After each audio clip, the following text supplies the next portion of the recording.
En otros temas, la Arquidiócesis de Chicago dio a conocer hoy miles de documentos internos asociados a 36 sacerdotes que supuestamente cometieron actos de pedofilia. Los archivos contienen datos sobre cómo la cúpula de la iglesia católica en esa ciudad habría ocultado durante décadas estos casos. This is your file from Boys Town. Yeah. The 15th of March 1983. It's a Boys Town hospital referral. You were sent to hospital on this occasion? Yeah. And it mentions stomach pains. What happened there? I was raped. But it just came out of stomach pains, you know. The only thing they gave you was Mylanta. You know, I've been raped.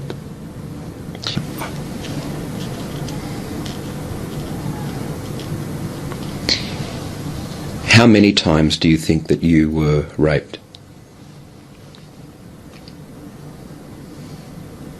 Don't know.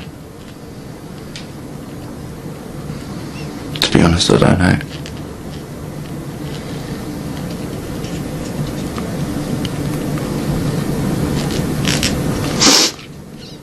Too many to count?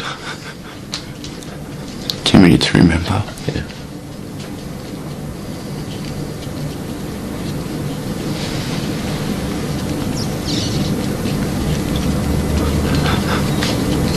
I haven't cried in a long time. Hay la sensación, Cardenal Castrillón, de que la Iglesia está más preocupada por su imagen que por el daño causado a las víctimas, especialmente cuando mudaban de parroquia en parroquia a sacerdotes que habían sido denunciados, que estaban cuestionados ante sus superiores, sin importar que podrían seguir abusando de menores. ¿No hay una responsabilidad ahí mayor que los obispos, los jerarcas de la Iglesia tendrían que asumir? No es tan claro. Tú haces una afirmación que parecería muy clara. Si eso fuera así, sería clarísimo. Como prefecto del clero, tuve reuniones con científicos y hubo un grupo de científicos que dijo: no existe el pedófilo, existen personas que cometen actos de pedofilia, pero no existe la enfermedad del pedófilo. Y por eso, cuando una persona ha cometido un error, que muchas veces fue un error mínimo, esa persona es acusada, esa persona confiesa su delito o se le demuestra su delito, el obispo lo castiga con lo que el derecho permite, le da una suspensión, lo quita de una parroquia, él demuestra corrección, lo envía a otra parroquia. Eso no es un delito, eso no es encubrimiento, eso es seguir la ley, como la sociedad civil lo hace en el caso de médicos y abogados, que no es que para toda la eternidad les quita la posibilidad de ejercer. Pero entonces para la Iglesia no es un delito, no es un crimen el abuso sexual de menores, Patricia, por amor de Dios, ¿es que no me entiendes? Es que estamos hablando otro idioma, yo no estoy hablando en hebreo, yo estoy hablando en castellano. Patricia, por amor de Dios, ¿es que no me entiendes? Patricia, por amor de Dios, ¿es que no me entiendes? Muéstrame uno solo, desafío a la gente a que diga el caso de uno solo en cualquier parte del mundo, cuyo caso conocido y probado no haya sido castigado. El caso del padre Maciel, cardenal, nunca fue llevado ante la justicia. La reducción al Estado laical. El caso del padre Maciel nunca fue llevado a la justicia. El padre Maciel murió y bueno, su caso llegó al Vaticano desde los años 90, nunca llegó ese caso a los estrados judiciales y hoy estamos viendo cómo sus propios compañeros de orden están aceptando que efectivamente cometió graves delitos. Non ti rispondo. Non ti rispondo. Non ti rispondo. How many of you were sexually abused at Boys Town? Mike, how tough is that to admit? National. It's very, very hard. Because I'm a father. It's just very, very hard. Very, very hard. La Conferencia Episcopal de Holanda pidió perdón hoy, tras revelarse que al menos 20.000 menores de edad fueron abusados sexualmente por religiosos entre los años de 1945 a 1981. Una comisión independiente dio a conocer las conclusiones de esta investigación que señala que los abusos se llevaron a cabo en orfelinatos, en seminarios y en internados. Una alarmante cifra de abusos sexuales fue revelada este viernes en Holanda por una comisión independiente. Entre 10.000 y 20.000 menores de edad fueron víctimas de hostigamiento sexual por parte de religiosos católicos entre 1945 y 1981.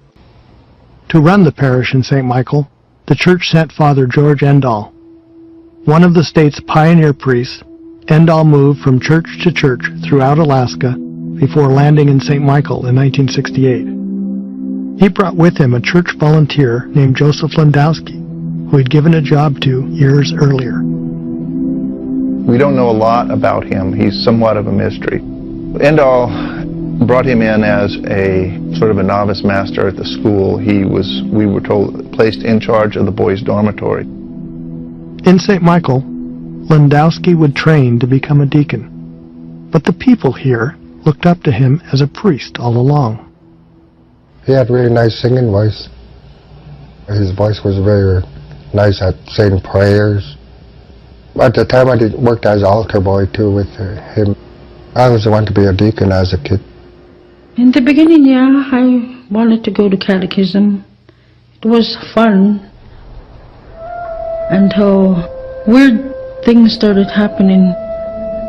After Mass, their parents would start leaving, going home, and Landowski would pull out checkers or chess or card games. He'd offer us money or drinks or candy or something we want, to do anything to get us at the church. I was age 12. When he asked me to go in the bedroom with him, I was asking him what for, and he said I would find out, so I followed him in. I was kind of afraid though, because when he shut the door and locked it, he pulled my pants down and he takes his false keys off, put them on a dresser. I was just a kid, didn't know nothing. Father Endall and Joseph Landowski, they couldn't stop molesting me when they started. It was almost an everyday thing.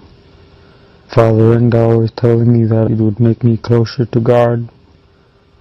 Father Endall and Joe Landowski moved through a series of Alaska villages, always in very remote parts of the state, always with no one there to supervise them except themselves.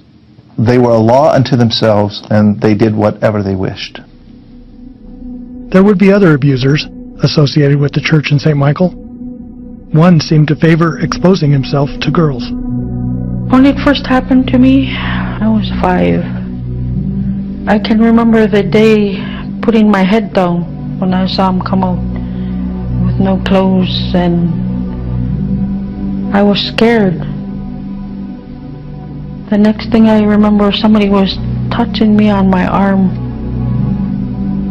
He would ask if we wanted to touch his private area, and he would say he would give us candy or give us a good price.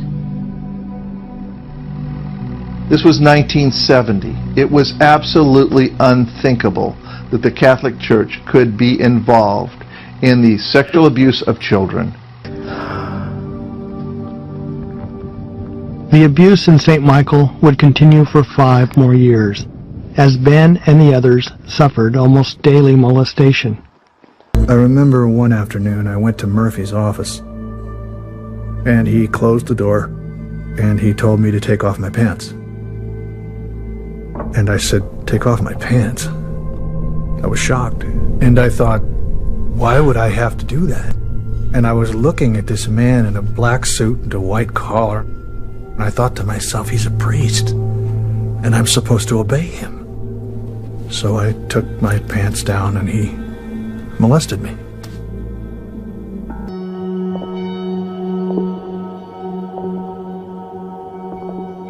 Later on, Father Murphy decided the confessional would be on the second floor in the closet.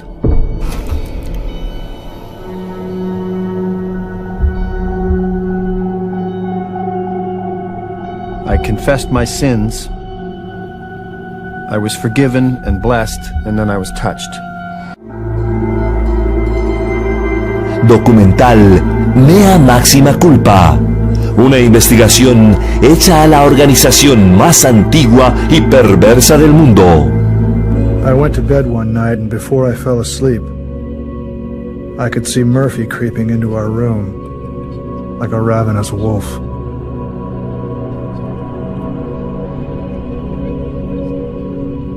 I could see him sit on a bed in the dim light of the illuminated exit sign, and I saw that he was molesting a boy. I imagined Jesus crying on the cross with a broken heart, wondering why Murphy was doing this.